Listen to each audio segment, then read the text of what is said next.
Okay, well, cards are facing this way, so Jonathan, would you like to check in? Oh, yes, I do. Thank you. Uh-huh. Hi, Jonathan Tuttle, FEA SPALC. I am fine. I'm not missing. I have no time constraints, no elephants, and expectations to learn a lot tonight. Thank you. Good afternoon. I'm Elizabeth Peterson, Chief Negotiator and Director at I Live with CPA. I am doing well. Ken Nees from our team is missing. He has jury duty. Who's that? And Ken Nees. I have no time constraints, no elephants at the moment, and expectation is to come close to an agreement for compensation.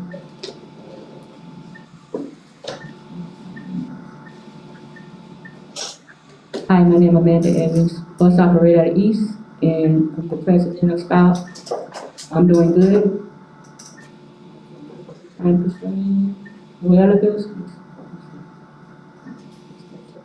To get something done today. Hello, my name is Vivian Hawkins, Vice President of SPALC, paraprofessional at Sunshine Elementary. I'm doing fine. Missing noted, no time constraints, no elephants, and expectation is to get something done. Good evening, my name is Marlise Williams. I'm the Vice President of Transportation. I'm doing well. Missing is noted. Time constraint is 7, no elephants, and expectation to get something done. Hi, I'm Tony Abrams. I'm doing good, better than I've been. Missing's been noted. No time constraints, no elephants, and to come to some kind of consensus.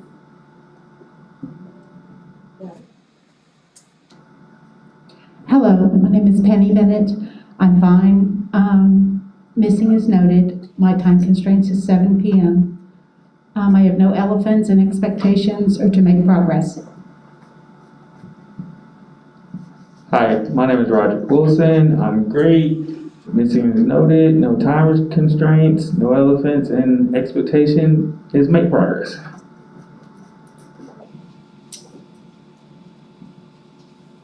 Good afternoon, everybody.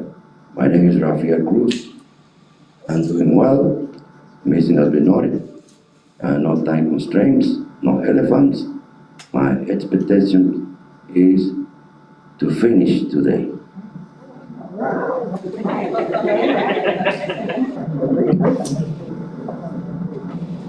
Okay, all right, good afternoon. My name is Helen Martin. I represent professional development tonight. I'm doing well. I don't believe we have a district SPALC team member missing. Oh, Bonnie is missing tonight. McFarland. I have no time constraints. I have no elephants, and my expectations are have a productive session.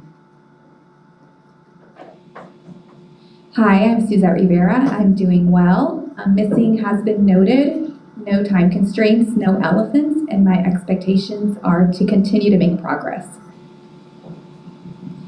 I'm Jamie Broder. I'm the principal of Orangewood Elementary. I am fantastic. Missing has been noted. No time constraints, no elephants, and make progress. Hello, everybody. I'm Jason Kurtz, principal of Hector Cafferata. I'm doing great. Missing has been noted. No time constraints for me. Do have an elephant. I'm distracted by Jamie's necklace. And my expectation is to have a productive session. Hello, my name is Candy Messenger. I am the Food and Nutrition Service Director. I'm doing fine. Missing has been noted. No time constraints, no elephants, and my expectations is to make progress. My name is Roger Lloyd. I'm doing well. Missing has been noted. I don't have any time constraints or elephants, and I'd like to make some progress. My name is Barbara Cedino, Assistant Director for Maintenance Services. I'm doing well. Absences, as noted, no time constraints, no elephants, and expectations is to have a successful meeting. Thank you. I'm Shannon Johnston, and I'm doing great. No complaints. No one, missing's been noted. I do have a time constraint of 6:20 tonight. Elephants, none, and expectations, I'm gonna go with Raphael and say let's finish. Hello, my name is Christine Schroed. I am doing well. Missing have been noted. I also have to leave a little bit early today at 6:30. I do not have any elephants, and I'm just going to go with get something done. Hi, I'm Kimberly Hutchins. I'm doing good. Missing noted, no time constraints, no elephants, and make progress. Thank you. Good evening, everybody. Amy Desamore. I'm fine. We have our missing up there.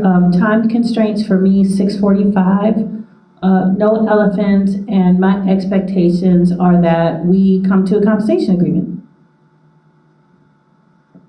Good evening, I'm Heather Leonard. I'm doing well this evening. I believe the missing have already been noted. I don't have any time constraints or any elephants.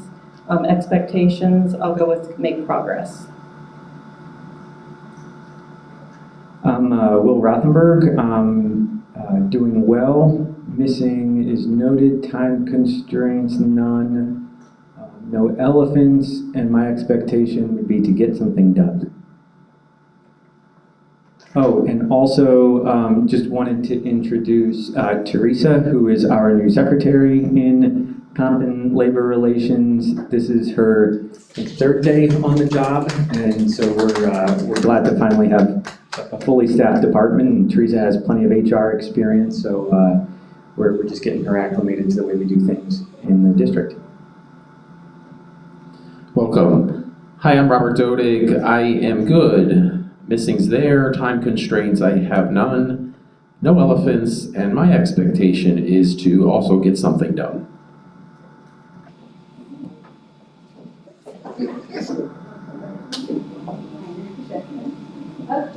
I'm Amanda Guzman. I'm doing well. The missing has been noted. No time constraints, no elephants, and I would like to see something get done. I'm Amy French. I'm doing well. Missing has been noted. I do not have any time constraints, nor do I have any elephants. And my expectations are to get something done. And hello, I'm Donna Mutzenard. I'm doing well. No time constraints, no elephants. And my expectation is to help you get through all of those on the list. You all put Amanda to work tonight. You're usually just checking one statement. And, you know, Jason, we can really kind of throw you off to get her necklace going and Tony's headband going. Yeah, and the letters. Tis the season. All right, tonight, I understand this is the last meeting we do have scheduled, even though some people's expectations have finished this evening. But we would like to try to schedule a couple of other meetings. So just in case for after the first of the year. So, anybody want to start with a date that could be done?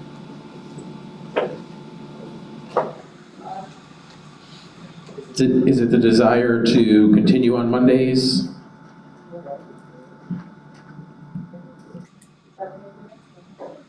Yeah, we're fine with Mondays. Okay. So, there are a couple of Mondays that are going to be difficult in January. We have a Monday, 17th, we're off on the 10th. Right, and Is there a desire to meet on the 3rd, the first day back, or? No. No, okay. Thank you. Are we okay with doing a different night week? It's going to be tricky. There's no school on the 10th? No. Ah, okay. So Rob, we're open to meeting a different day Sure. of the week, just so we don't postpone anything. January 4th, And I think that's all they, oh, I have a nice one. 18. Yeah, thank you. So, any other days that would work? Maybe 11. What about the 5th? Wednesday, the 5th. Yes, we can do the 5th. You guys okay with the 5th? The 5th is good. Okay. Well, you can be here on next year, January 5th. How about another day? Are you on? Actually, Amanda, I was just told, is in Tallahassee that week, so we are not able to meet. Oh, that's right, that was the problem with Tallahassee. Yep. With Karen's going in, All right. What about the 12th? The 11th's a board meeting, so. Yeah, that would be all. What about the 12th or the 13th? I think the 12th works, I think. Yes. Yeah. Well, that's good. Okay, that works for us. 12th. Wednesday, January 12th. Yeah. Do we have any other days?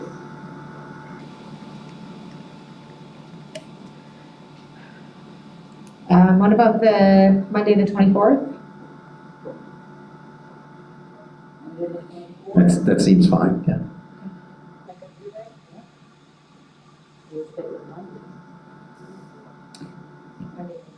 All right, do you want to look into February, or do you want to just do those two and, Be optimistic and say, let's just do those two. okay? Unless SPALC has What do you think? any other ideas. But that's fine, if you think we can finish in 2 more sessions. If not, we just try to schedule for February. Yeah, that's fine. Okay. All right. Great. Okay, with that done and out of the way, that wasn't on the agenda, but we did need to do that. Compensation is still out there, and I believe we have 2 presentations tonight. Laura, are you ready for your presentation? Yes. All right.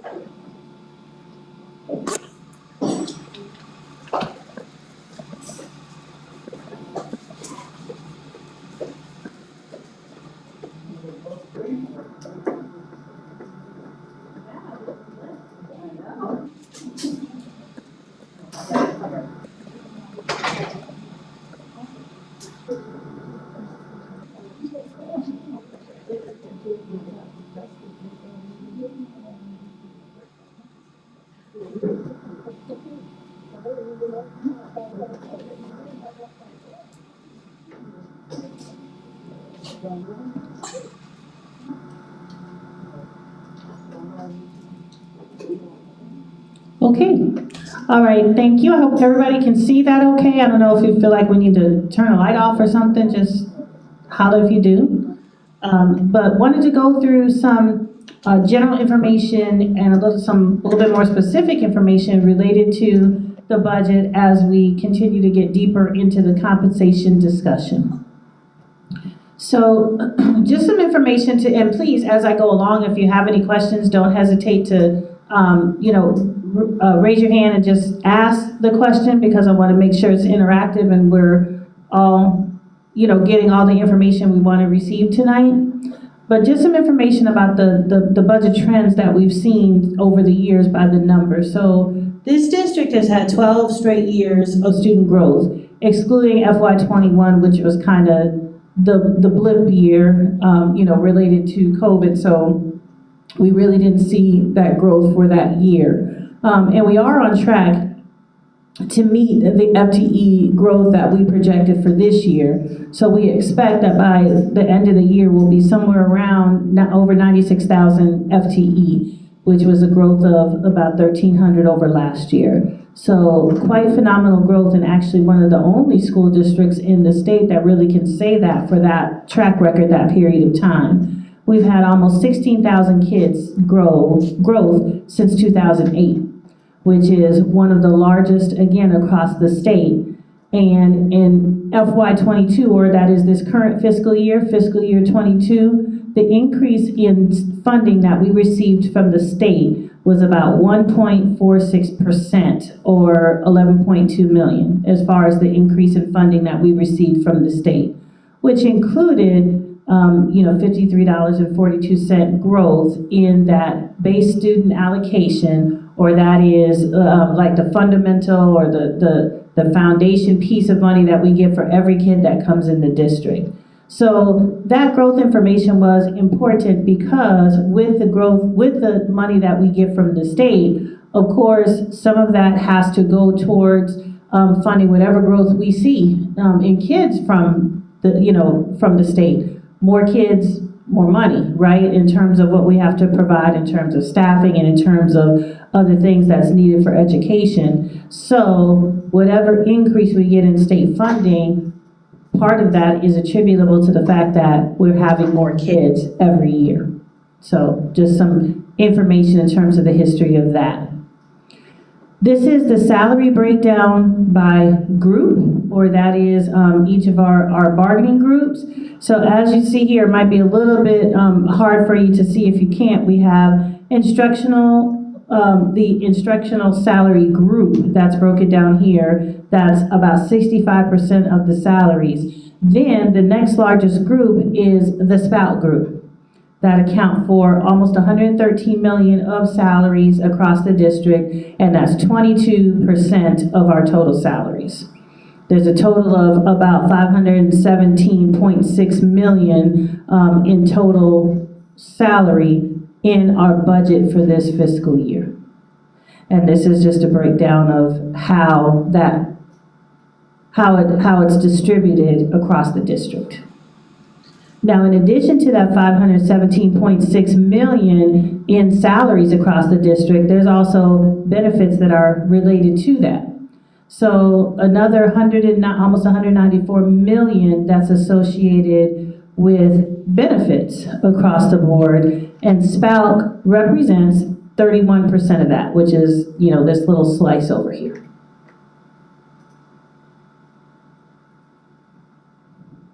So we have some information in here related to fund balance history, and fund balance is that money that rolls over, that amount of money that is unexpended from one year to the next, that rolls from one year to the next.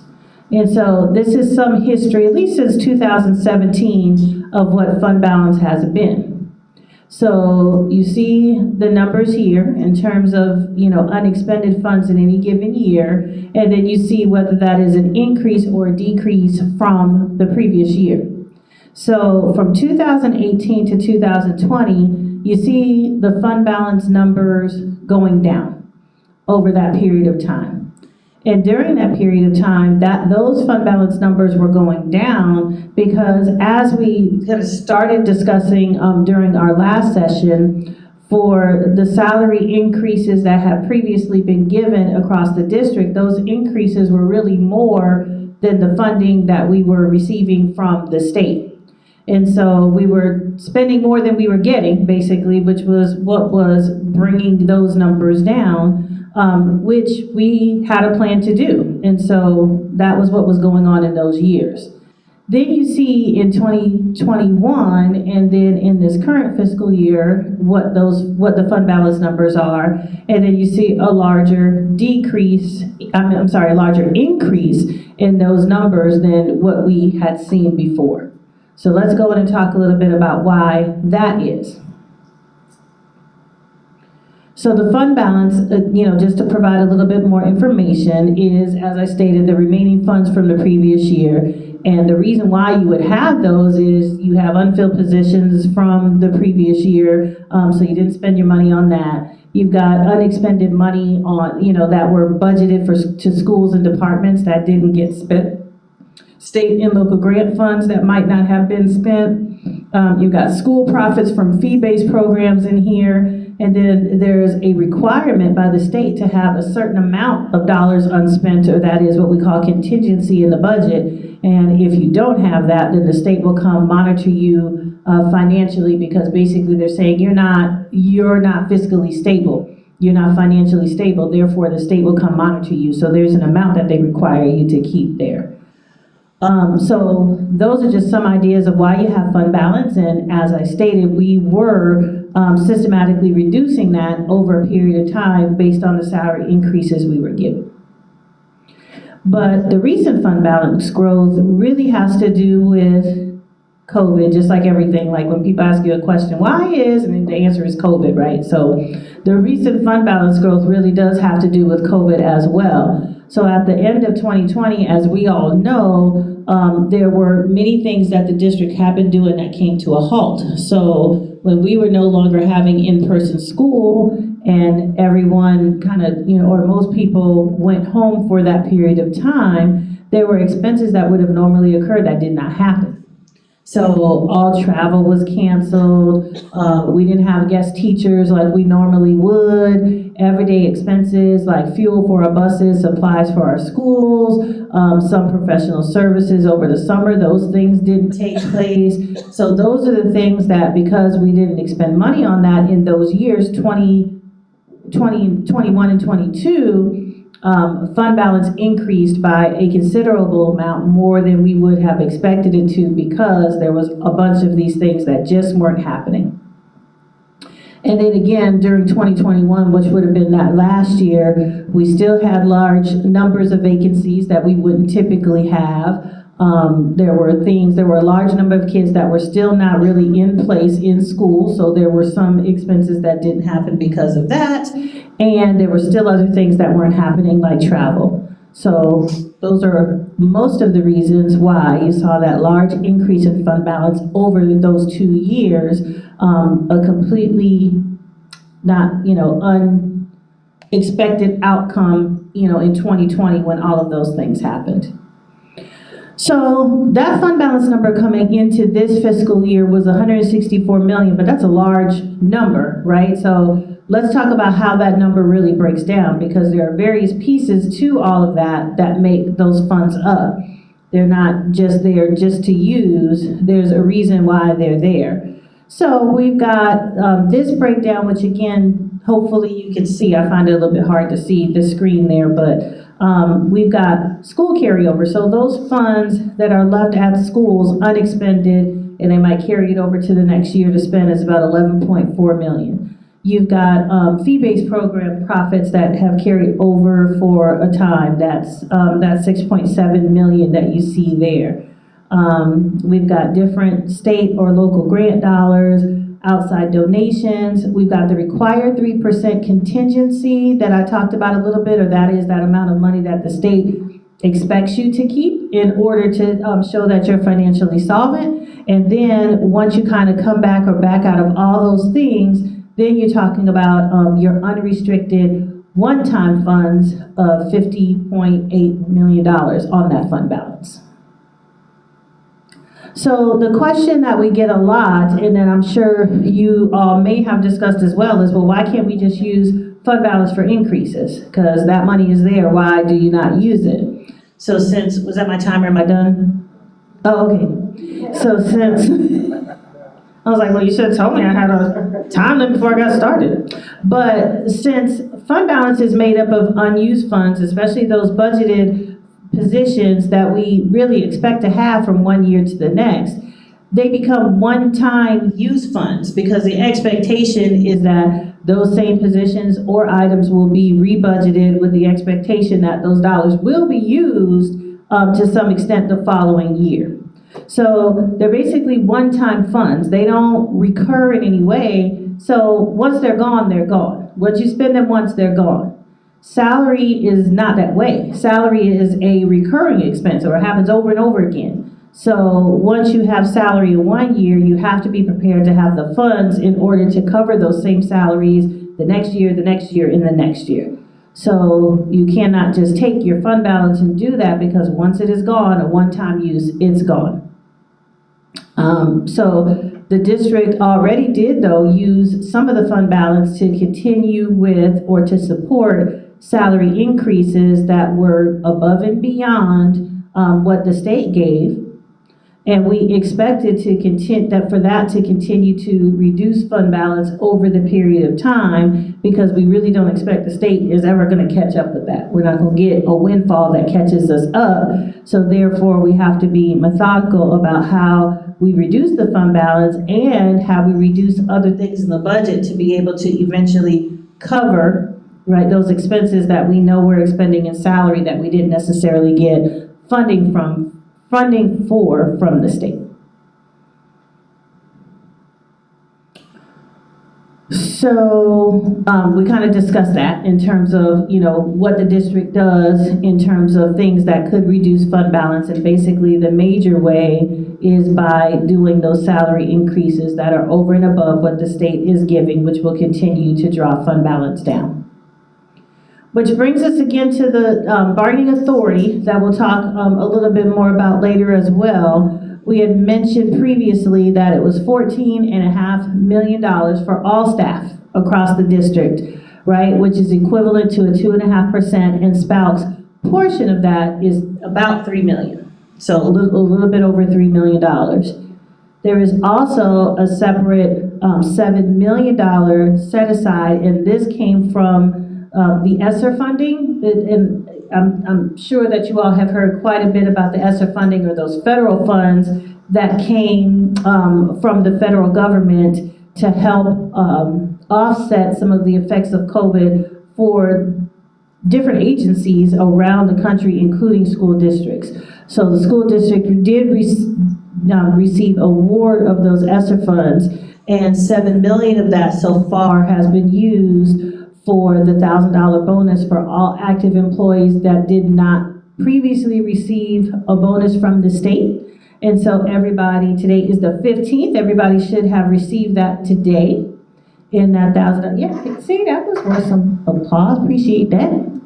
And then we have also have discussed an additional $25 million and received the bargaining authority for the additional $25 million proposed also from ESSER dollars for additional one-time payments in some form.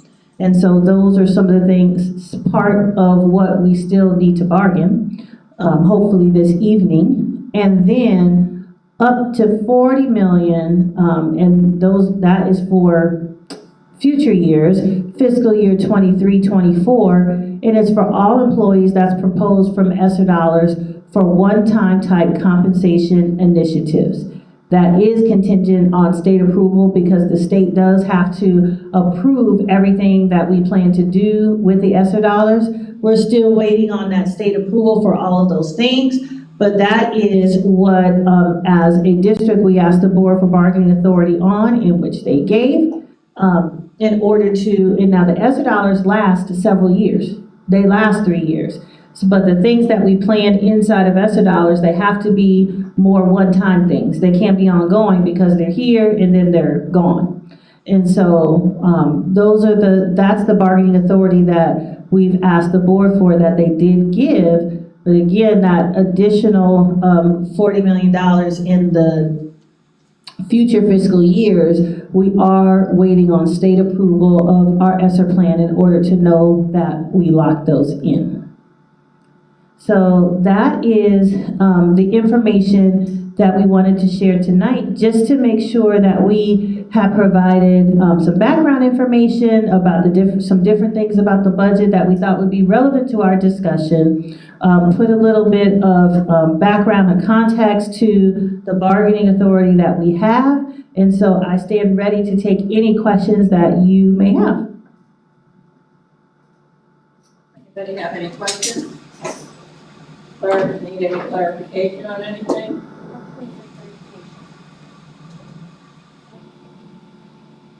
No? Okay.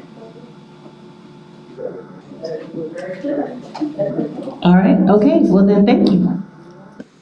All right, now, I believe SPALC has a presentation as well.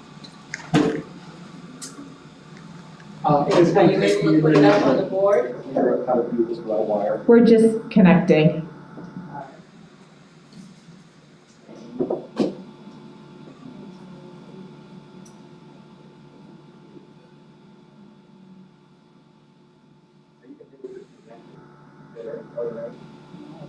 I'm trying to connect to her little hotspot.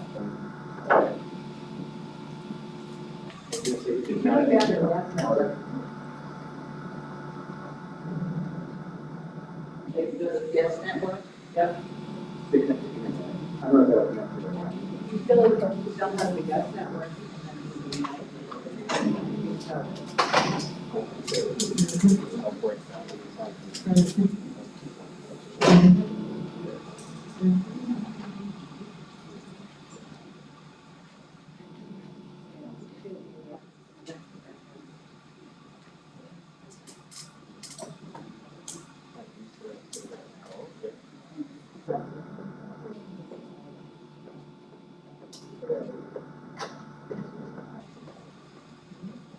You find your guest network? I don't think so.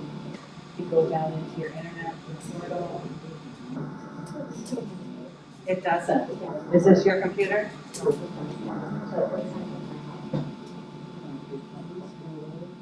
Or guest? I'm sorry, not that one. That's one, yeah. No worries at all. Scroll down.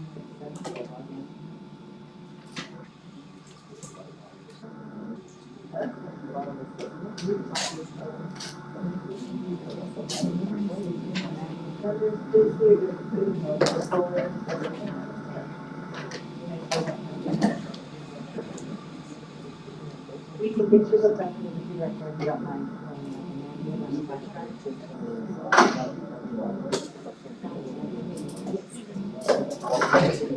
You can email. Is it an email? Is it an email or is it in your like documents? If you email it yourself, you can pull it up. Okay, I guess we'll take a short break while they're working on finance here. Probably won't work on the hotspot. Can you get on the network? Can you get onto your hotspot?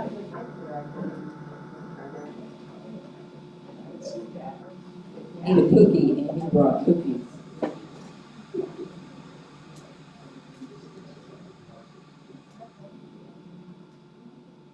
Is that wireless, Will, access, that pop up there? Yes, if you can put it on a flash drive, we can do that. That's what I said. I don't have, but I have one. I can check my data. Sorry. No, that's fine.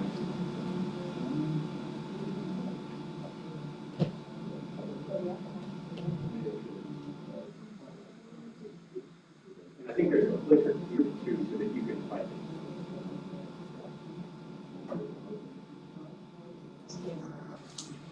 So, can I email? Yeah, you can email it to yourself and we can log you in up there. Or you, incognito. I think it stays on. Right, okay. You should be able to pull it, is it a Gmail? No. Email it to one of us? Let me see if I can link back up. I'm sorry. Yeah, no worries. I'm guessing.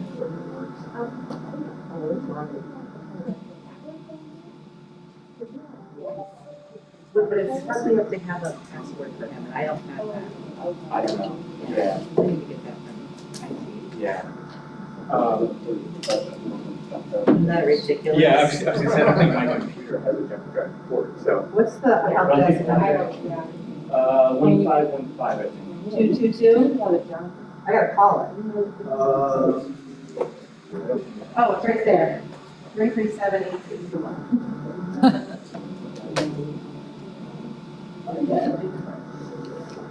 That's the one that, yeah. We'll call that, we can drive you. Call you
Door over there.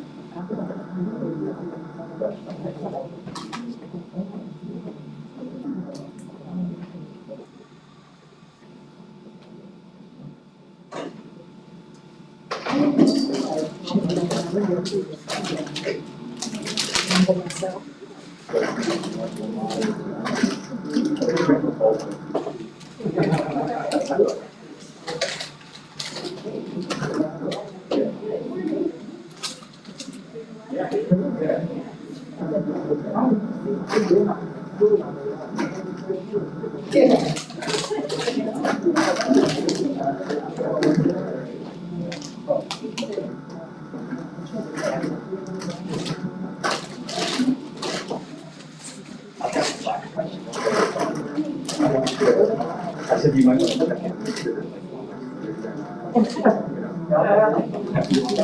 My secret file.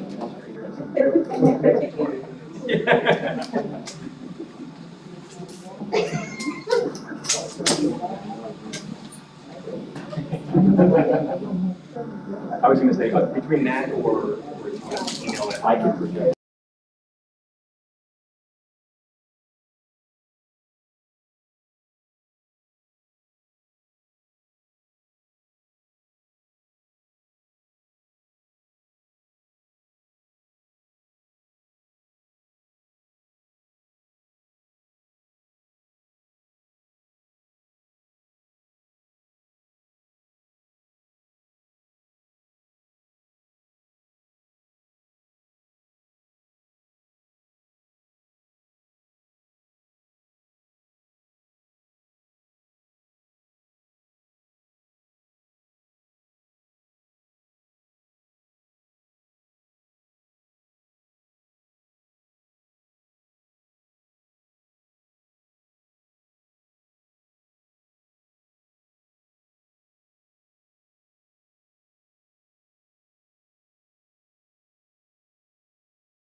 Okay, he's gonna say it.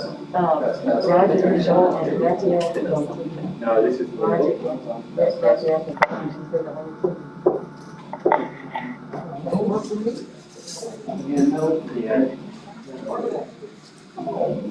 This is going really well so far.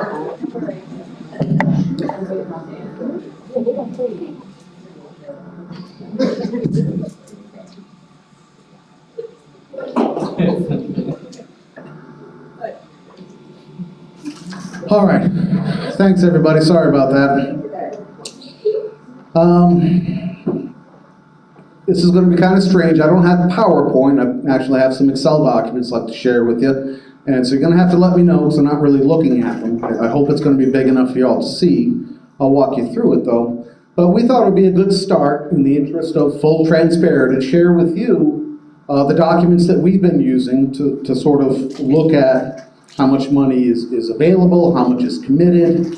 And I want to start with the budget. I know we spent a little bit of time a minute ago looking at what was budgeted, but the concept of a budget, I think we should start from there. School districts have a budget, unions have a budget, individuals have budgets, and a budget really is just a very simple plan.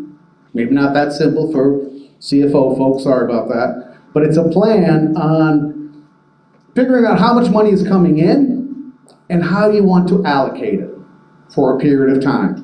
In school district's case, obviously it's for a year, but you estimate your income and expenses. And when you put a number in your expense column for a specific purpose, once you commit to that number, you are prepared to spend that money. You'd like to spend less, everybody would, but revenue being what it is, you are prepared to spend what you say you're going to spend in that particular category. And school districts are no different. They're a lot bigger than households, which is why budgets are broken down into funds, functions, objects, and sub-objects. There are a bunch of different funds. We're only going to focus on one. It's called the general fund. This is where discretionary dollars are. This is where you pay your bills and pay your salaries. So we're only going to look at the general fund, and we're going to focus primarily on the instruction object. Instruction, and all of these terms are defined in what's called the Red Book. The Department of Education puts out a Red Book, which is basically a guide for the financial folks to follow as they fill out how they're going to spend their money. What categories do you put these dollars in? So, with the instruction function, instruction is defined in the Red Book as expenses related directly to the classroom. So, textbooks, that would go under materials and supplies object in the instruction function. Classroom teacher salary would go under salary in the instruction function. And so it goes. So what I'd like to do is open up this spreadsheet where basically we looked at your budget and we looked at annual financial reports. So a budget begins at the beginning of the year. When you guys start meeting for negotiations, you're under a brand new budget. A lot of them are settled usually around September. So you're negotiating at your first best guess. This is what it's going to take to make it through the school year. This is what we plan on spending in all these different functions and objects.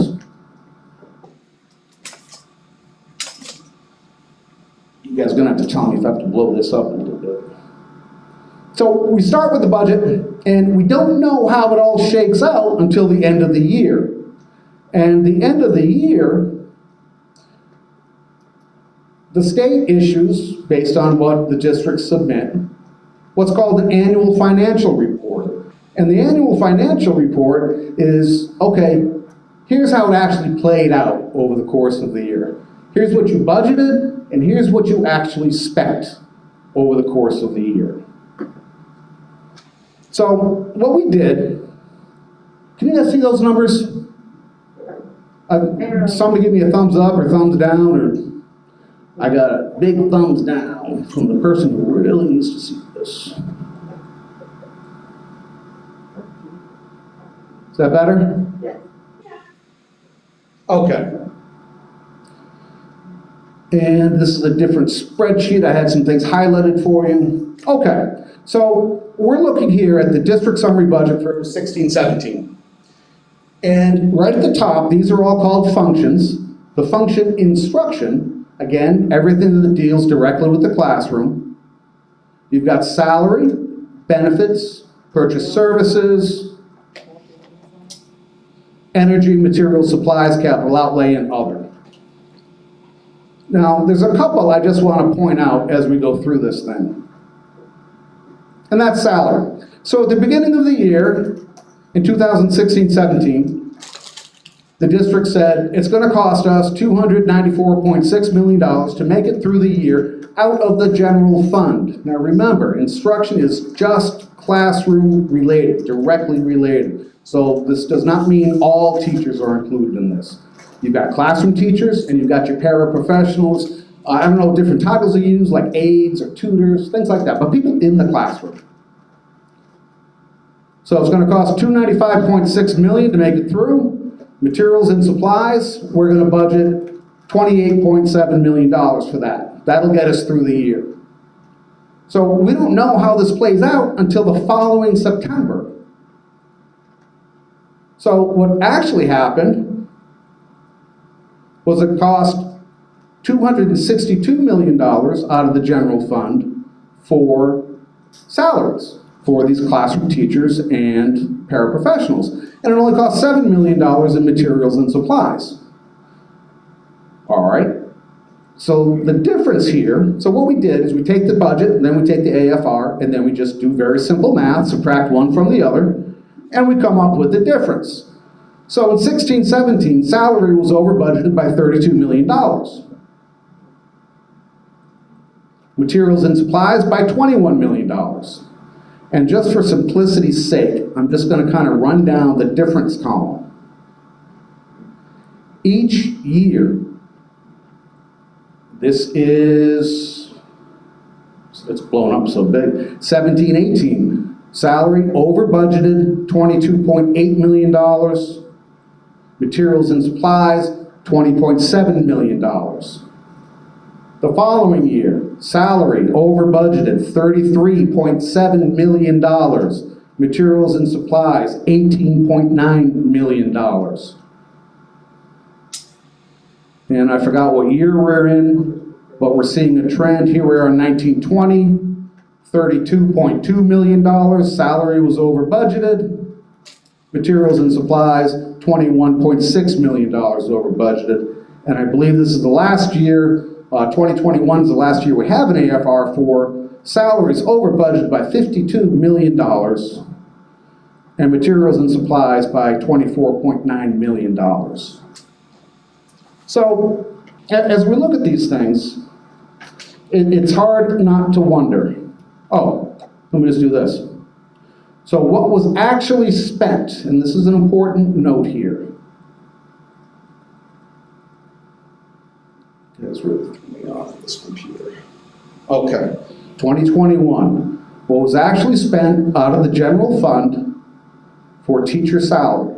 So this is direct classroom teachers who are paid out of the general fund. $286.9 million. That's not all teachers, that's just these guys. 286.9, and we look at what's budgeted for this current school year, and it's $347.8 million. So we're looking at the plan, the prediction, the expectation to spend $347.8 million on instruction salary. Now, I know this is SPALC, and I've talked with SPALC about this, and I've said, listen, this is the biggest number on the budget. Instruction, salary under instruction is by far the largest. You want to go duck hunting, you got to go where the ducks are. This is where it is. Because if it's over budgeted by this much, and this for years, this district has over budgeted salary or underpaid salary, however you want to put it, for years and years. So a simple budget amendment could take some of this money out of the salary object in the instruction function and redistribute it.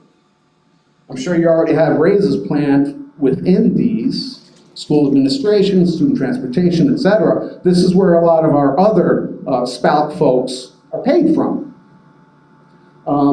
So it's not a great reach to go ahead and just make a little budget amendment to deal with that. We have not talked about ESSER funds as a source for a recurring salary. We have not talked about fund balance as a source for recurring salary. We are talking about the district spending what they said they're going to spend. When you wrote up this budget, presented it to the school board, you said this is what's going to cost us to make it through the school year, and we can afford to pay it. It all balances out, this is what we have. That's a difference of almost $61 million. That is significant. But as long as we brought up the fund balance, I'm going to blow that up a little bit. Whoops, that's the wrong one, sorry.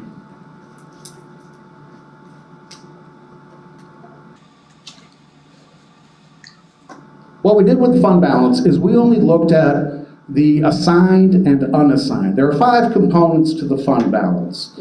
And I'm sure what we just saw in the previous presentation were all 5 components. The only 2 that really concern us are the assigned and unassigned, because the decisions on what money to allocate in these 2 different funds within the fund balance is completely up to the district. It's very flexible. If you assign it, you've made this assignment yourself, not the state, not the feds, nobody else, that's you.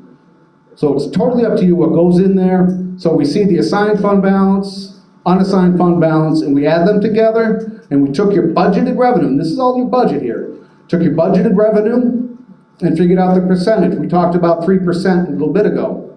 So in your budget, your plan was to have, well, you can see the numbers, 7%, 6%, 6, 3.8, 3.4, 3.44 at the end of the year in your assigned and unassigned fund balance. What actually happened, and this is bothersome to me, what actually happened, at the end of the day, the annual financial report comes out, and we're not looking at 6s and 4s in here, we're looking at 16, almost 17, 13, 12, 11, 12, 14. These are significant numbers. So the problem is when we sit down and negotiate in the beginning of the year, and the school board has presented the budget, the union's presented the budget, we're looking at the budget, and we're seeing this. So here it is in dollars. I gotta shrink this a little bit, I'm sorry.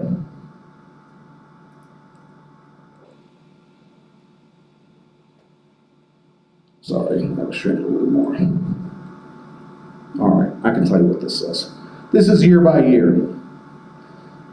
And this is the budget versus actual assigned and unassigned fund balance back to 2015-16. This gray bar you see each year is the 3% monetary value for the state that you have to set aside for contingency. We understand. This blue bar is the monetary value of what was predicted or planned for by the district at the beginning of each year. And I don't know what we were talking about with 2 years, but it did go up last year for the reasons mentioned in 2021.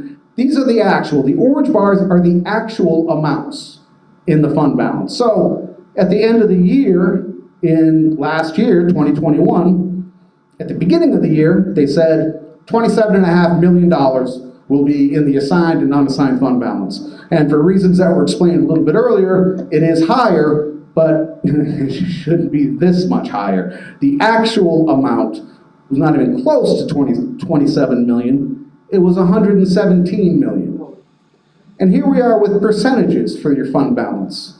And again, it's bothersome that we see the 3% gray bar going all the way across, but for the past few years, we've been telling the world through our budget that we're only going to have around 3.5% in flexible fund balance dollars in the assigned and unassigned. And that's the message that is conveyed through your budget. And in reality, we find out at the end of the year, no, we're not going to have 3.44%. We're actually going to have 14.69%. And that's a little disturbing. Again, we're not suggesting this money be used for recurring salaries, although one could make the argument that based on the lowest year recently was almost $88 million, this itself could be called a recurring fund. But that's not what we're asking. All we're asking is that you spend what you say you're going to spend.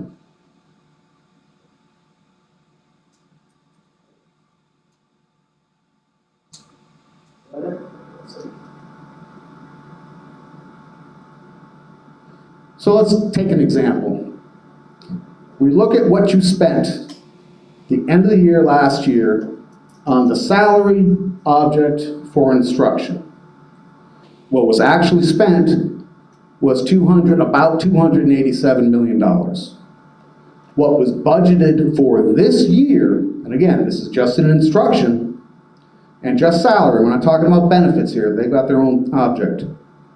What was budgeted is $347.8 million. An increase of $60.8 million. Increased in the plan, and if you put it in your budget, you're planning on spending it, and that's all we're asking you to do. So just for an example, let's say, and I assume, the raise for TALC is going to be about $4,000 per teacher. $4,000 per teacher. And let's use every single teacher. Let's not even just talk about the general fund classroom teachers. This is the entire bargaining unit. The increase for that unit would be less than $24 million. Let's do the same thing for SPALC. We want equity. Teachers are getting $4,000. Let's make sure SPALC gets $4,000 as well. We'll take every single one of them. And paras, I think probably only a quarter of all of the SPALC bargaining unit are paras, about 1,000, something like that. But let's count them all. Let's throw in all 4,200, 4,300 of them. Give them a $4,000 raise. Now you're looking at $17 million for them. Add them together, you're looking at $41 million. $41 million is still about $20 million less than you're already planning to spend. This to us is not rocket science.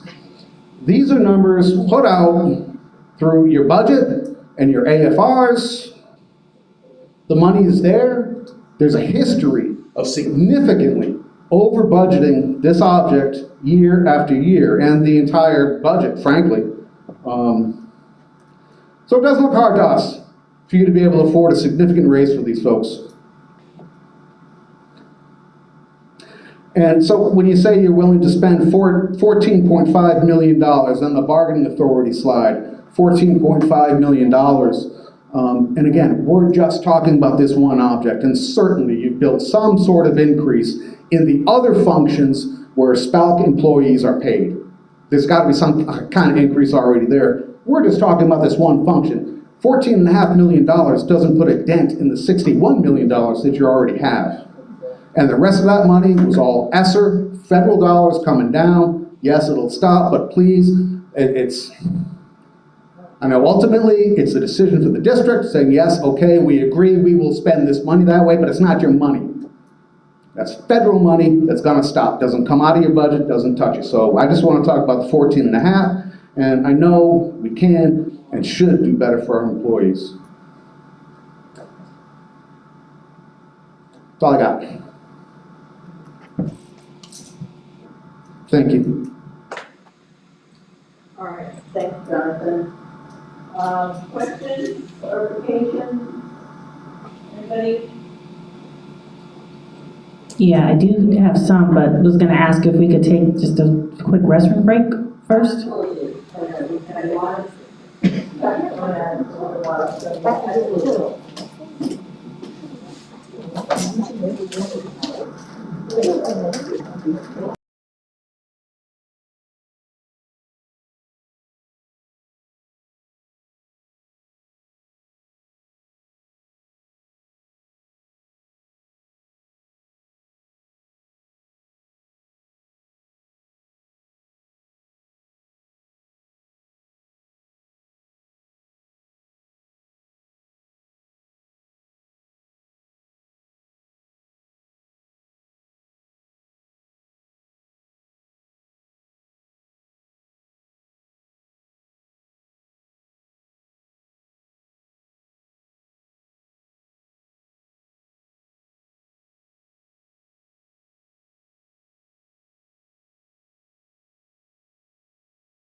Yes, I did. I was just waiting for an email with the information because there was a couple things that I wanted to point out in there that I wanted in front of me while I was talking. So I'll let somebody else go out waiting for that if you're okay with that. Anybody else have any questions, clarifications you need?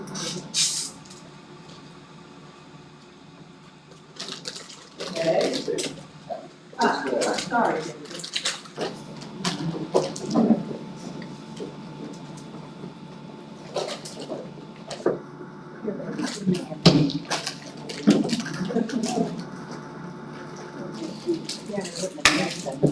I think just a comment for us to just consider too, and we were just talking a little bit, is that, you know, what you budget and what you spend, ideally, there's always gonna be a difference because we wouldn't want to be flipped the other way. You know, you don't want your credit cards to be more at the end of the year than they are at the beginning of the year.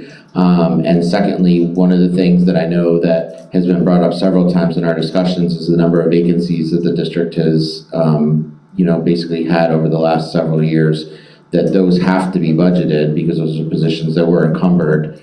You know, so it'd be interesting to see what percentage of that accounts for those vacancies, if that makes sense. Okay.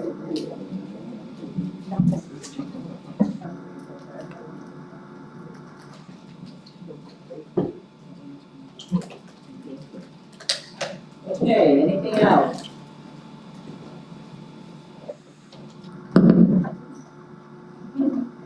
All right, we need to put this on pause and go to something else to get that email confirmation, Amy.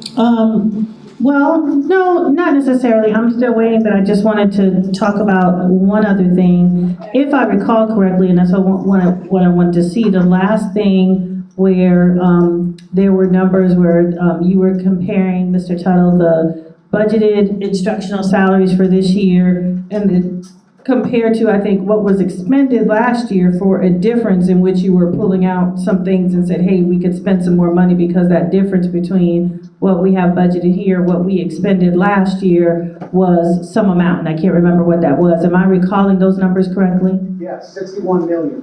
Okay, Right. but it was in comparison to what was expended last year in instructional salaries, yes? From the general fund. correct? Right, right. And, you know, one of the things that I think that's an invalid assumption, I guess is where I'm going, because as we kind of discussed with the growth that the district has experienced every year, we've got more kids every year. If you have more kids, you've got more instructional salaries, more teachers, more paras, whatever the case may be in terms of those types of instructional positions. So the assumption that, well, I'll just compare that to what we expended last year, I don't think is valid, because we're gonna need, with the growth of kids, more than what we had in the previous year. Not to mention that last year, as we discussed, was a very, not a very benchmark year. Like, you don't wanna be comparing things to last year, because last year was very different in terms of what would normally happen in the school district. So that was one of the things that I wanted to ask, was why that assumption? Dan? Sure, and that's a great question. How many instructional staff did you have last year? I don't know how many we actually ended the year with, if that's what you're asking. I don't have that number in front of me. Well, the number reported in the DOE for last year was 61, I don't have the exact number, about 6,100. As reported by the DOE. I don't know if that helps you. And this year, as of right now, as I understand it, you're at 5,947. So you might have more kids, but you have fewer instructional staff. Yes, and as we talked about earlier, we know that we have many vacancies at this point in time. I think we were talking a little bit earlier, and there was, I think, almost 106, I don't want to misrepresent, but there were many instructional vacancies, more than we would typically have in a year, which we would expect that we would fill those very vacancies within the next year. So if we've expended those dollars, then therefore we have no room to then get those instructional staffing, which we would have expected to have had.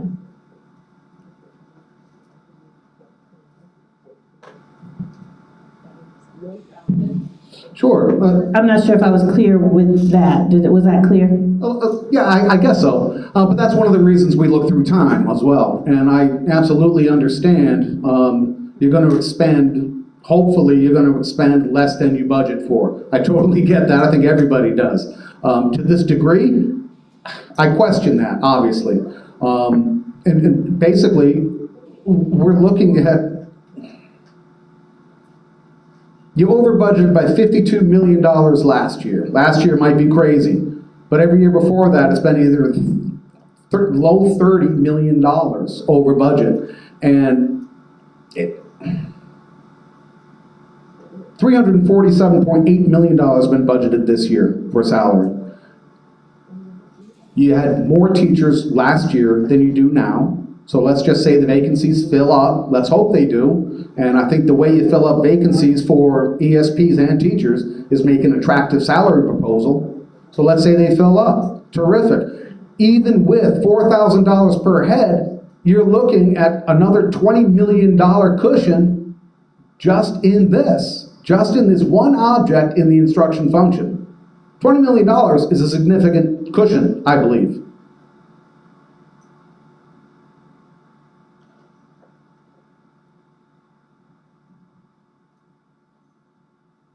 Anybody else?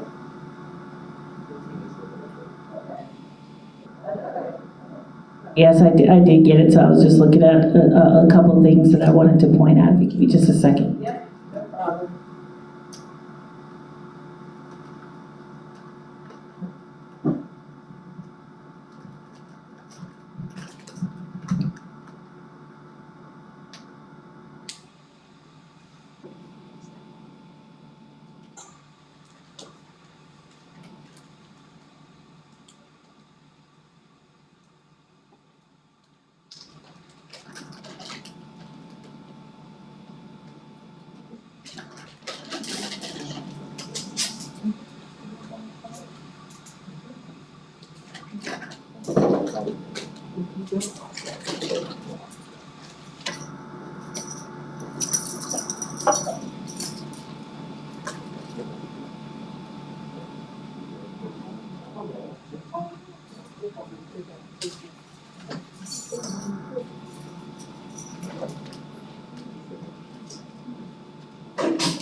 Question?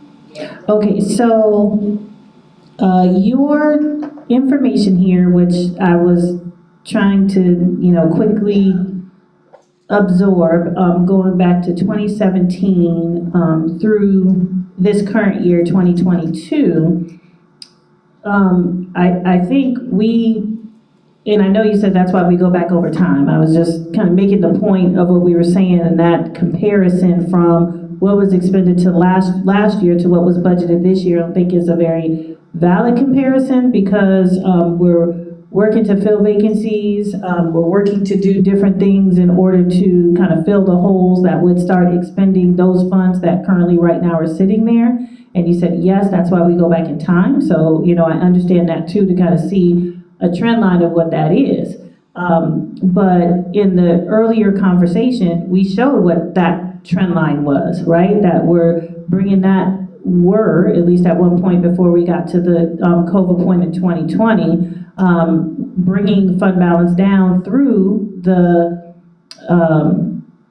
the salary increases we were giving, which was more than what the state was giving, while still balancing everything we had to balance in terms of the growth of kids, in terms of inflationary factors across the district, in terms of all the things that you have to balance out when you have a budget.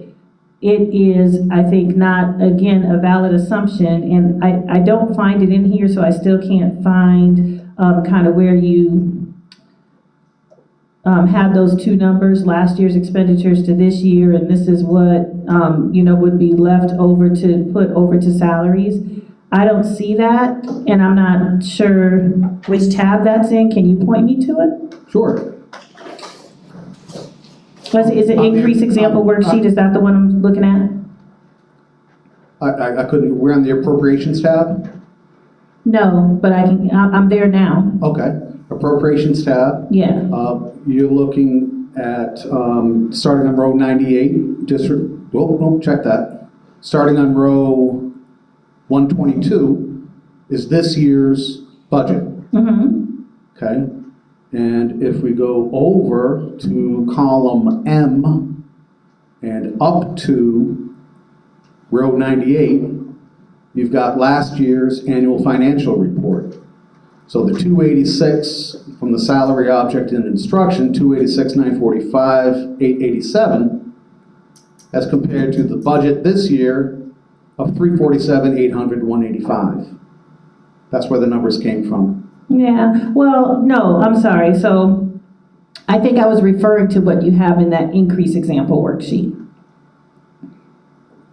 Where you can, so those were the two you compared, and then that was the $4,000 that you were referring to, and so this would be the total cost of increases at the $40 million.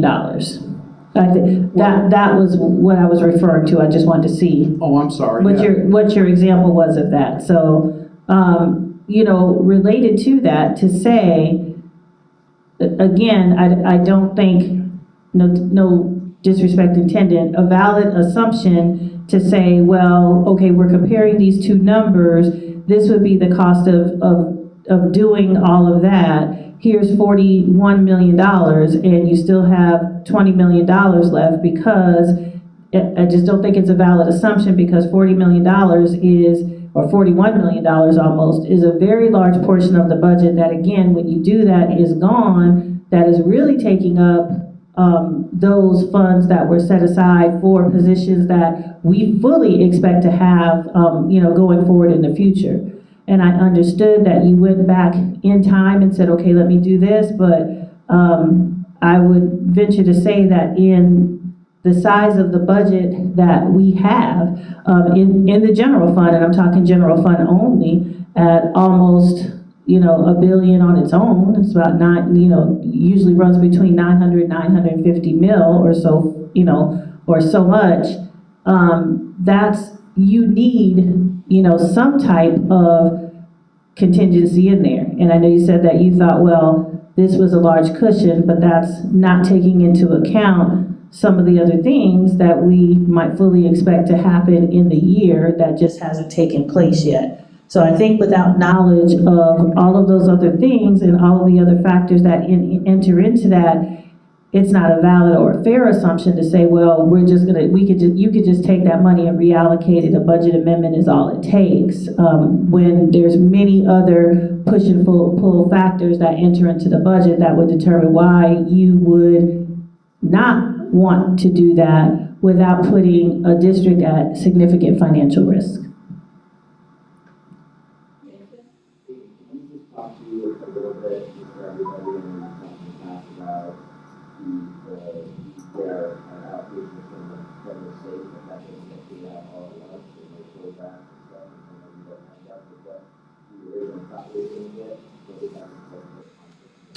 Yeah, so the question for everybody who might not have heard it was, could I talk a little bit about the allocation from the state, how that works, when we get it, what could potentially happen in the future? And I think what Jason is referring to, which we've talked about it, but I'm not sure that we talked about it this year, is we do get an allocation, or that is a budget from the state. But we are also relying and dependent on student counts that we shoot up to the state, and we have to make those student counts in order to get what they told us we would get, because it is largely dependent on the number of students we have every year. In addition, it's dependent on other things that we report to the state, but the state doesn't necessarily have to hold to that either. If the state determines that, you know, in the middle of the year, you know what, we really don't have enough money to do what we said we were gonna do, so we're gonna have to pull some back from you, they do that. It's called a proration, and we have to plan for that throughout the year in case that does happen. So just because they said that we were gonna get it, doesn't automatically mean we're gonna get it. We also have to, you know, hedge our bets too. We report a certain amount of growth to the state, and that's what our allocation is based on. But if we don't get that, of course, they'll be not giving us that money. I don't want to necessarily say asking for it back, because we wouldn't have received it yet, but then they'll be reducing what we get. So those are the types of things I think that Jason was referring to in terms of what do we have to plan for, because the money we say we're going to get may not necessarily be what we get. Is that what you were referring to, Jason?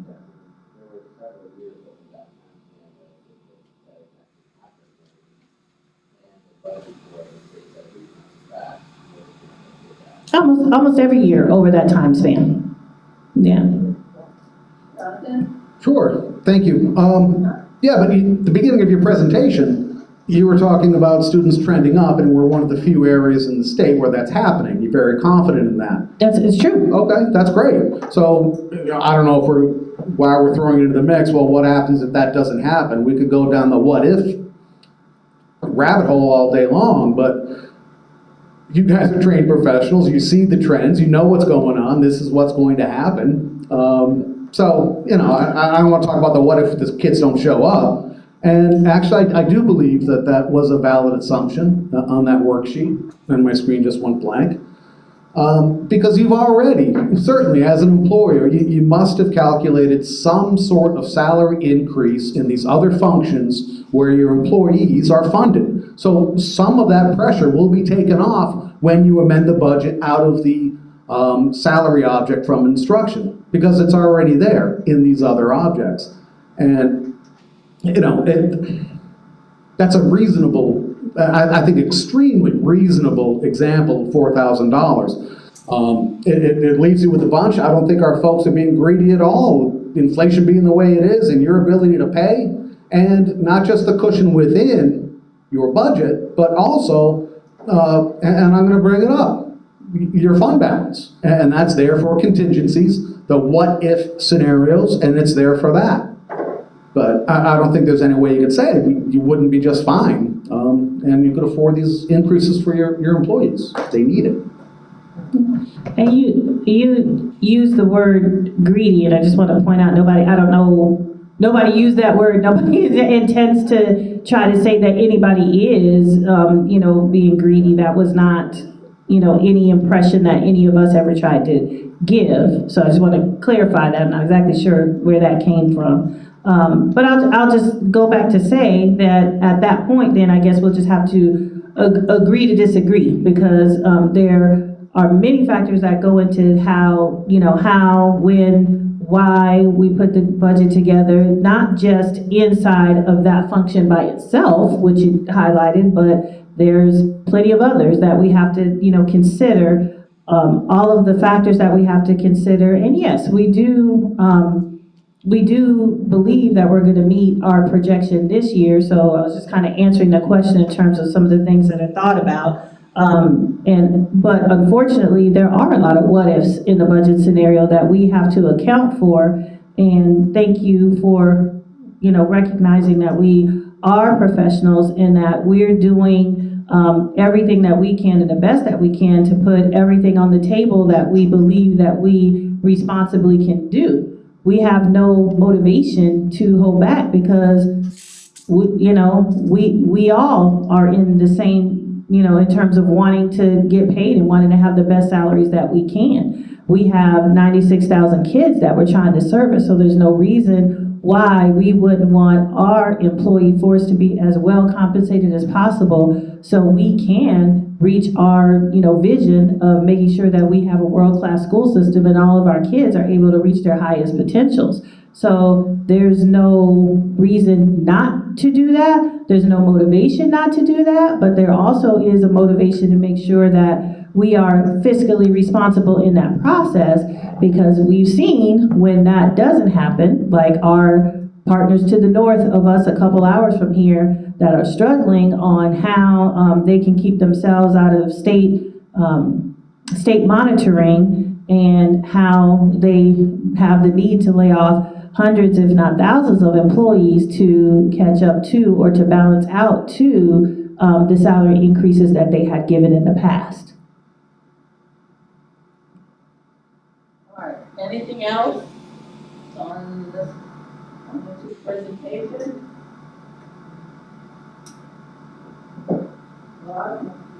Okay.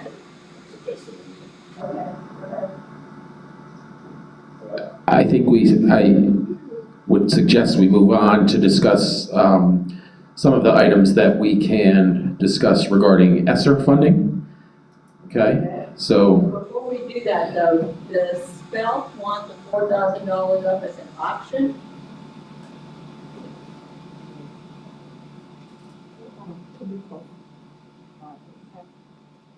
We need to talk it. Okay. Okay. 15 minutes. Okay. Yeah, we'll caucus too. Thank you.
We discussed the information that we all just digested and talked about how we move forward from here. So that was our caucus.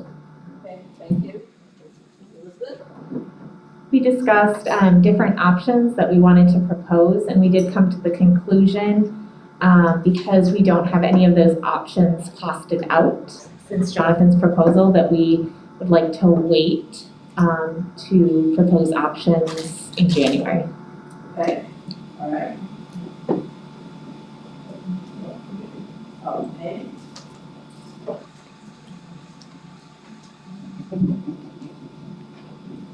So just one thought, that if you did decide to propose options tonight, that we could help with the costing out of those options and potentially could do that, or at least start that work before the end of the week. So just a thought. Go ahead, John. Thank you. Before we even try to start costing out and giving suggestions, if you could send us some documents, the positions, number of days and hours, then we could start doing some costing ourselves.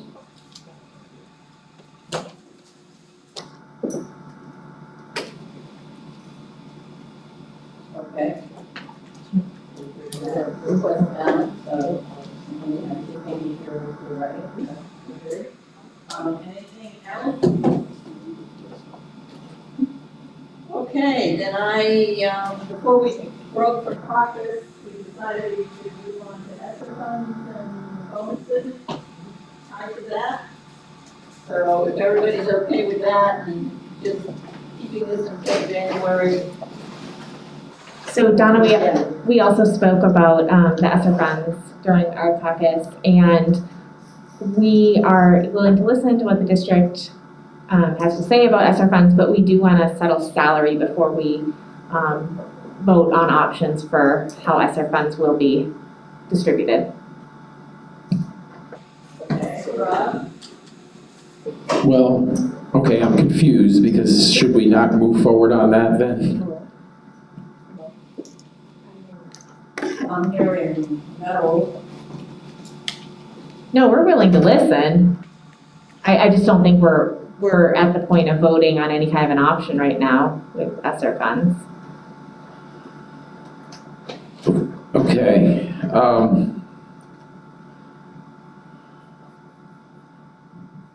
I'm just trying to think through the interest-based process. I'm not sure. That's okay. Yeah.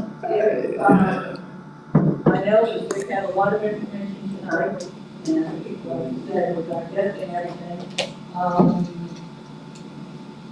If they want to read on ESSER funds, if you're okay with it, or if you want to do story, I think we've done some story on ESSER funds. We discussed it in labor management, so, I mean, I thought we were prepared to talk about it and possibly come to some type of resolution. That's why I'm balking. I mean, I'm not, it's not anything Elizabeth and Amanda haven't heard. So, there's some intricacies if a bonus is based on, part of it on attendance. Those are the things we have to talk about. So, I mean, if they want to talk about the amount, I guess that's fine too, but I don't know why we would bargain something in an interest-based fashion and not want to try to come to a resolution. All right,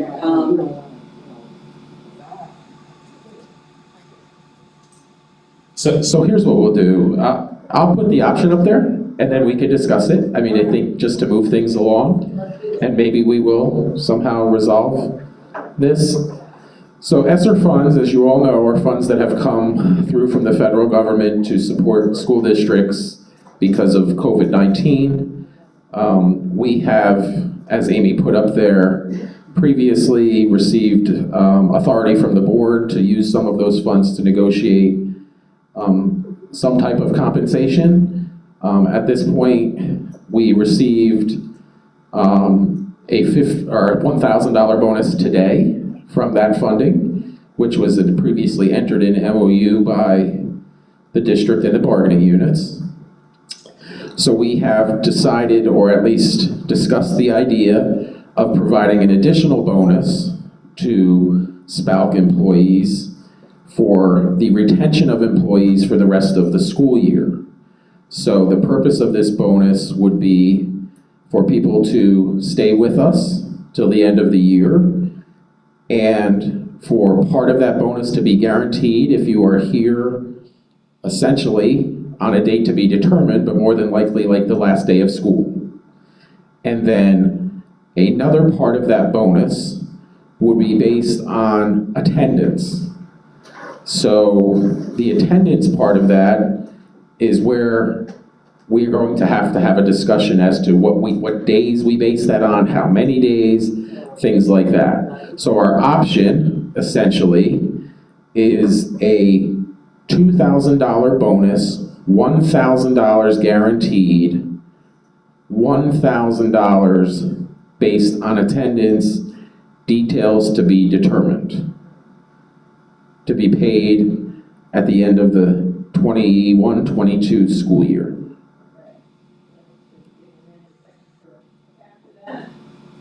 Before we open it up.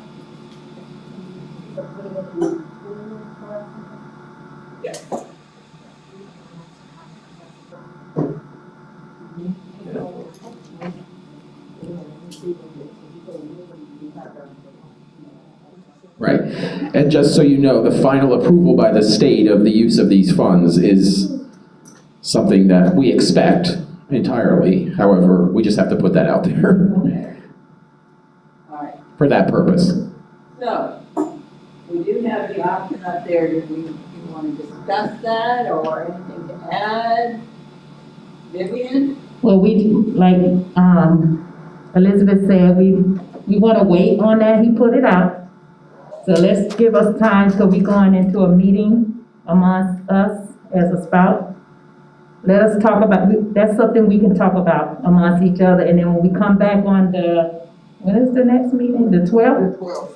We can go ahead with that and respond back on that, because right now, we're thinking salary, we're thinking hourly, we're thinking, our mind is so full with these numbers to just give us time to digest this all. And then when we come back on the 12th, we can open this up, and then we can start, we'll be fresh-minded, we can start talking about these things, because right now, like, it's a lot of questions on that, because he said $1,000 for everybody. Then he said another $1,000 for absentees and stuff like that. So that's a big thing. When you talk that's big, because you got a lot of people pregnant that's gonna be out. You got a lot of people that might have not good absentees. So, we got a lot to discuss on that. So let's just wait, digest all of this, come back on the 12th, and then we can just go forward. I guarantee we're gonna get somewhere. All right, so what I'm hearing is SPALC would like to call it an evening? Yeah. Well, I do anyway.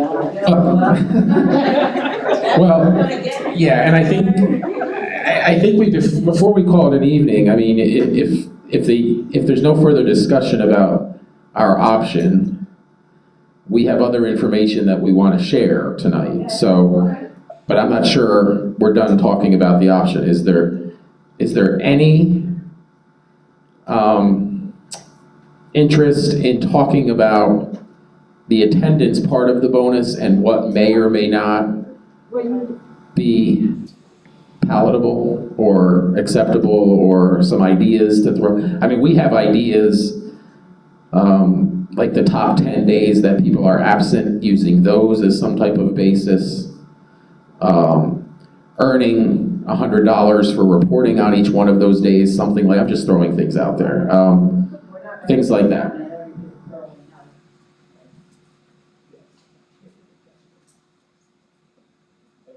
And we do have another ESSER type funding issue to talk about, so. But I just want to make sure we're done with the bonus. All right. So this one is partially due on attendance, and Vivian, you mentioned some things that could be a concern. Any, do we want to continue this, or if Well, it's a since- waste of everybody's time, then it's not worth it, but. Yeah, well, like I said, we all is going into a Zoom meeting, and talk about the salary part. So since he brought up the, ESSER fund, and then he threw out there about attendance. I mean, you know, that's kind of, give us some time to think about that. I mean, I understand you're just throwing things out there, and then we're digesting it in over here, but we need time to talk amongst each other, and then, you know, to get we don't want to just jump on something and then, because this is new, because all we thought at the beginning was it was just going to be that $1,000 for everybody. Now you're throwing something else out here, right? Another $1,000 we didn't even know nothing about. Oh, okay, labor management, but it didn't get back to the, right, it didn't get back to the group, so that's what I'm saying.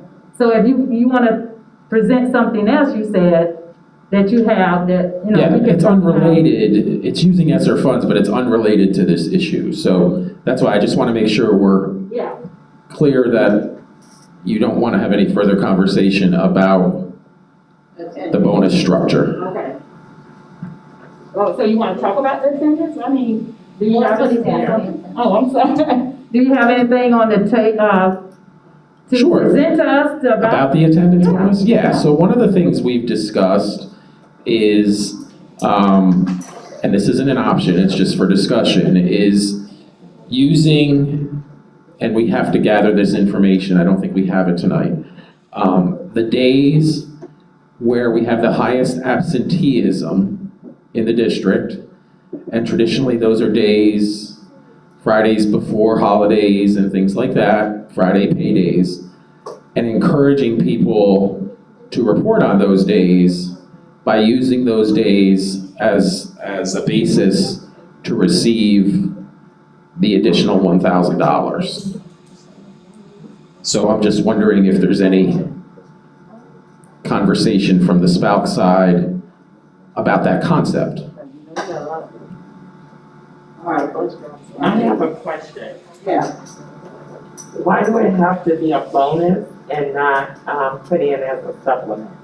And the reason why I asked that question, because if it goes in as a supplement, it can go towards retirement also.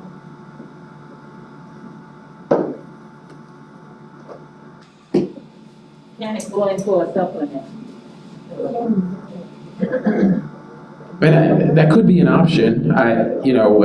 We're just discussing it as a bonus at this point, but if you want to all discuss the possibility of doing that in some form of supplement, attendance supplement, is that what you're talking about? Yeah. I mean, that's something I think that these parties have talked about in the past, actually. But here's the thing.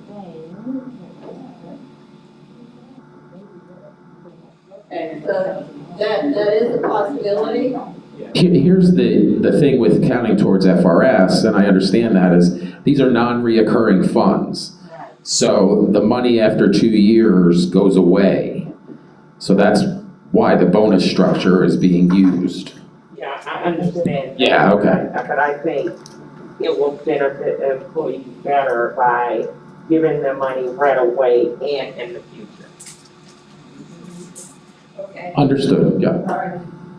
Anything else on that? That was a good point, Arlene. Anything else? So with that attendance, you're saying that it's gonna be based off of people,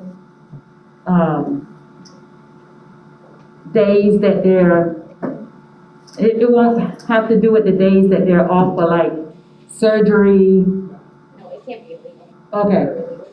No, people would still be able to use leave. Okay, Yeah. okay. And you mentioned like Maternity leave, stuff like that. Leave, so Okay. that would be considered part of it. And then you got, Due to an extended illness. okay. The interest, which is in interest-based bargaining, we should have an interest. The interest in The district doing it this way is to encourage attendance on those days when it's very difficult to, like in transportation or other departments, food service and others, to staff what we're trying to do. So we've talked about attendance supplements and other attendance things in the past, and the $1,000 that we've proposed in the option would be guaranteed. I mean, if you're working on the last day of school, or whatever day we determine, that would be guaranteed, but the additional 1,000 would in some way have to be earned, and I don't mean that necessarily by doing extra work or anything, but by reporting for work on certain days. That's just a proposal, that's not set in stone. Remember, this is just an idea. Yeah. Just an option. Doesn't mean that this is the one and only thing and you definitely have to accept it. You can come up with your own idea. Yeah, okay. Because we wanted to know that, because also we would like to know if your idea, who would determine to give that other, by attendance, give that $1,000 to? Who would be over that? Who would be the overseer for that? I mean, who would, issue that out? Well, we're gonna determine, as a group, bargaining group, what days or what parameters we're going to put on it. Okay. Who would then administrate it? Payroll and the schools and whatever departments you work for, just like they administer attendance now. I mean, it would So just be. the school would submit, or the district will have that submission on file to issue that fund out to those people? Sure, yeah. Okay, 'cause, you know, I want to be fair to everybody. Absolutely. So you got people, you know, that has their picks, you know, and I they get say, it. okay, you know, well, I'm gonna give it to this person. No. There would be, the idea for all of us and our sort of charge here is to Right. make things objective, not subjective. Okay. So please, no, yeah. We always have an interest of fair and equitable for everybody. That's what we're going for. Okay. All right, well. All right, anything else on that attendance issue? Anybody have any other ideas besides what's not? No, and we will come back with more detail next session also. Penny? Now, is that to include like vacation days? Say an individual has to go somewhere, but it happens to fall on one of those days. If it's a scheduled vacation day, will that count, or would it? I don't know. I think that's something we have to discuss, right? I think that's part of this conversation. Right.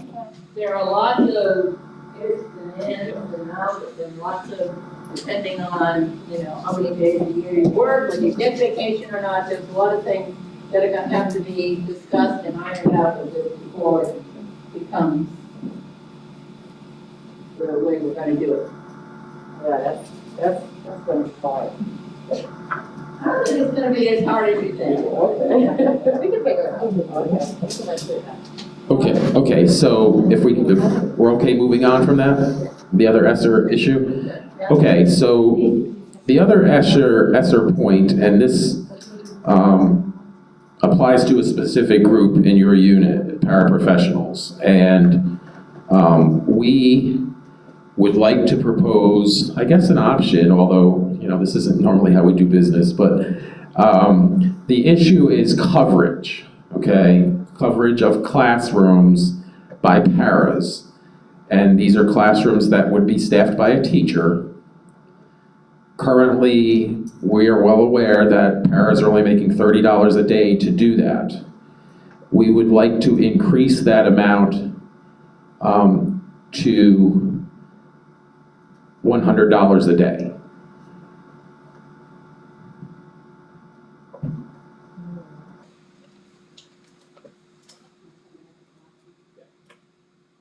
Okay, Vivian? The only thing about this position that you guys came up with for the paras to make that third, which is a good thing, it's only for the gen ed paras. The ESE paras are left out. We're not getting anything. We're stuck in one room. We can't move around.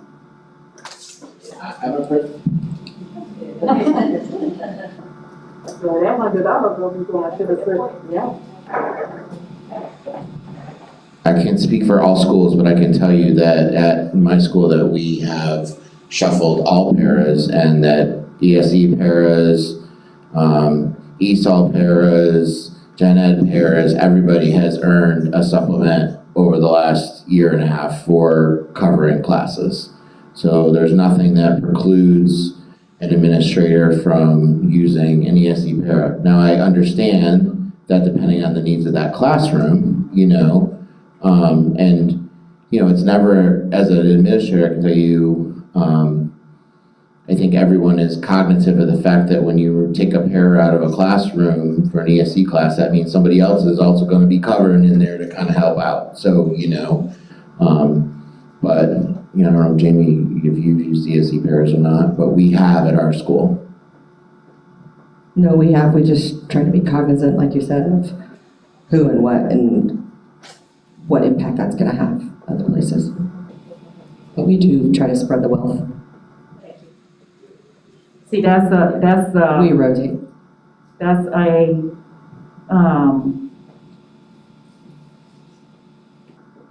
a situation that was brought up to me from a lot of paras in a lot of different schools that, well, why can't I make that $30 a day? I need the money too, but I'm in life skills and I can't be moved around. But I was thinking, and it's just my suggestion, that use, like he said, he used all his ESE paras and everything and stuff. Spread the wealth. Take those Gen Ed paras or paras that's walking around, take some of that ESE and let them go and do some of the subbing or something while they can make $100 a day. But I know there's a contract where there's certain parts, paras here, ESE, ESOL paras here, Gen Ed paras here, helping teachers, they don't get that money. Well, a couple of things. One is, obviously, we have to comply with students' IEPs, so there's a necessity, if the para is providing services, to keep them there. But from what I understand, it's typically voluntary and rotating in most schools. So, but I understand your point.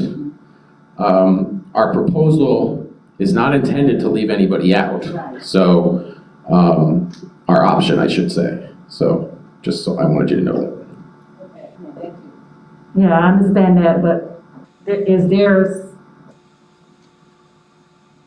every time I bring up paraprofessionals that, we was left out of the other things that, they came up with, we was left out, market rate, all of this other stuff.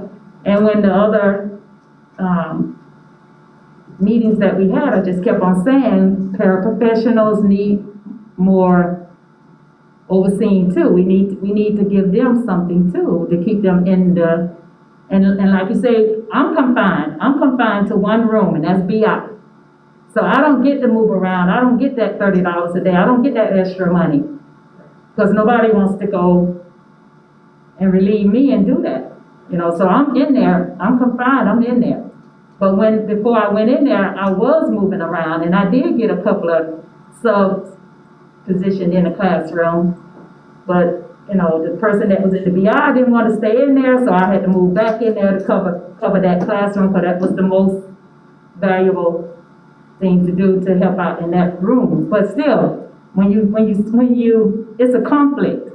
When you say I'm gonna move that money up to $100 a day, it's gonna be a lot of paras contacting me.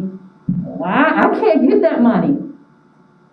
So. Well, Jamie and Jason both mentioned it could be a rotation set up. Yeah, it should be. Everybody might get a chance at that extra money. I can't speak for other schools, but I can tell you our ESE paras are covered when the ESE teachers are out. Y'all know the kids better than anybody, so I'm not gonna put somebody else in there. Yeah. So, So when we're covering, when the teacher's out and the sub come in, we don't get that money. That sub get that money that comes in. Right. Yeah, it would be classroom coverage when there's no teacher. Oh, okay. So if I could just, to focus on some of what you just said, we had a lengthy planning meeting for tonight, some of us yesterday, And a significant part of that planning meeting was discussing paraprofessionals. Because one thing that I'm hearing and everybody's hearing from principals is they're struggling with the para situation. So we're cognizant of that. I want you to know that. And this is one effort to try to, in some way, show that we know paras are doing extra work, and our option is not intended to leave anybody out, but I hear you, and I hope that in some way, as we continue to negotiate, that there'll be other things that will be helpful to the para group, so. I'm sorry. Go ahead. I know my principal was asking me, is it a way that, so I don't know if it's a meeting that you guys have that some principals don't know what to do or how to use the paras, because she was asking me, well, can I use this person, that person, this person? See, it's a lack of communication somewhere. So maybe somebody need to reach out to the principals where they can know that they can use these paras in other positions like you use at your school, you know what I mean? That everybody can get the well. Maybe, but every school has a different type of, So that's gonna be a big because of the types of classes that they have.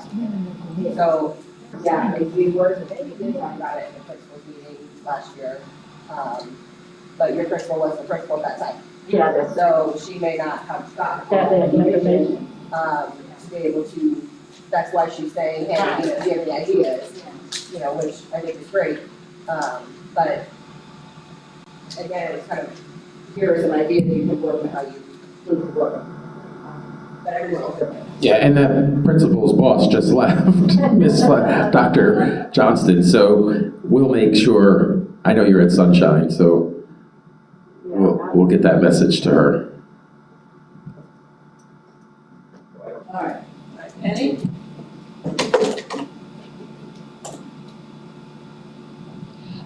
Yes, one thing I also want to put in the back of your mind is schools like Buckingham, where a lot of these paras are one-on-one with a lot of these kids.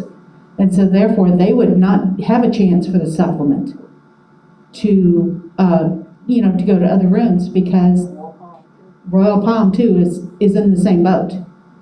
So that's something you also need to keep in the back of your mind, or I don't know if they categorize them as paraprofessionals or helping teachers. What do they call it? Helping teachers? Helping teachers, yeah. Okay. We just don't want that explosion, it's gonna be a big explosion. Yeah, we're aware of the special sector issues. I mean, we're not oblivious to that, so yes, thank you. And we know there's a lot of paras at those schools. All right, anything else on this issue?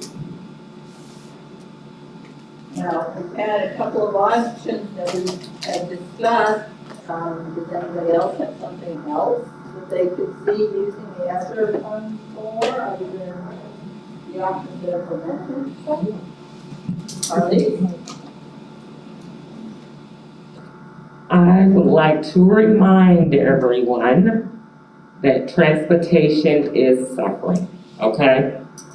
We are covering 200 runs a day that we have nobodies for, okay? Our people are exhausted, and you are losing people by the day. Transportation has 800 regular positions for drivers. It's only 650 positions that are filled. So that means it's 150 routes that we drive every single day. And if you add up all the absenteeism, we have from 10 to 15 drivers out at each compound. We have 4 major compounds every day. So that averages out to 200 routes that we are covering every single day. We have drivers, RTMs in at 4, 5 o'clock. They can leave and go home. but they don't. They stay there, and they go to those middle schools, and they pick up those kids. A lot of kids is at middle schools after 5 o'clock. So those drivers that gets off at 4 and 5 o'clock per contract, they don't have to work past their contract hour. But they still stay at work to try to get those kids home. So I feel that for transportation, they should be offered some supplement because of all of the extra work that they're doing. Transportation is open 20 hours out of 24. We're the first ones at work and the last ones to go home. So do you have an option that we can put up to add to these other two of that, Arlie? For those ones that are building. We have to talk about it, so we'll bring it back. Okay. Rod? I just wanted to point out that sticking with the ESSER issue, the attendance bonus is an attempt to remedy some of what Arlise just spoke about relative to absenteeism. So, but I also hear you about the other transportation issues, hear you loudly, and hopefully, before we're done tonight, not necessarily specifically about transportation, but we want to talk about some other things that I wanted to provide information on to the unit, so. Okay, all right. Go ahead, Arlie. Okay, so I have a question. So the $2,000 total, or the $1,000 at the end of the year, and the other $1,000 for whatever stipulations we put on it. So are you saying that's for everybody else and not the paras, or is that everybody up under SPALC and then plus the paras get the $100? No, separate issues. I mean, yes, the entire unit would be eligible for the $2,000, $1,000 of a contingent on the attendance part of this that we would all negotiate. The paras is a separate issue. It's just the funding is coming from the federal ESSER money. That's why we're talking about it one after another. Right, I understand. Okay. So is it true to say the other $1,000 is basically, you're basing that on transportation employees? No, we have attendance issues Everywhere. with teachers also. I mean, it's not just, it's, Okay. So, and administrators in some respects. So I understand that, and I still say, because transportation is covering 200 routes daily, something else, I mean, we need to look at something else for transportation also. Understood, and we're anxious to hear what your proposal may be. Okay, thank you. You're welcome. Okay. All right. Are we finished with this particular topic? You said you had some other? Yeah, last meeting, we presented to you all the authority we had been given by the board, and we had the opportunity to go back to the board this past Monday for additional authority to negotiate. And the board granted us an additional, across the board for all the employee groups, an additional $8 million with the qualification that we talk about the possibility of using money that would be committed for next year. So that would mean that we would talk about a 2-year contract relative to compensation. So, but we have been given additional authority to negotiate, which is above the 2.5% we offered last time, not offered, that we provided to SPALC when we met previously. Okay.